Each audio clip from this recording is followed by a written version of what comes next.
Hello everyone, welcome back to another video. Today I'll show you how to receive money on Wise 2026. First, open the Wise app and log in.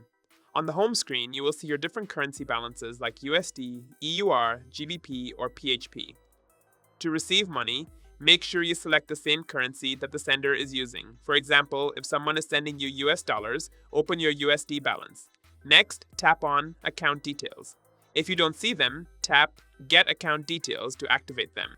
You will then see your bank information, such as account name, account number or IBAN, and routing sort code or BIC SWIFT code.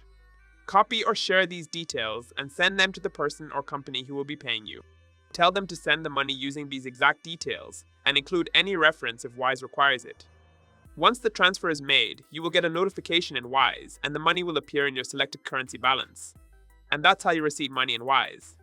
If you found this video helpful, don't forget to like and subscribe. Thanks for watching.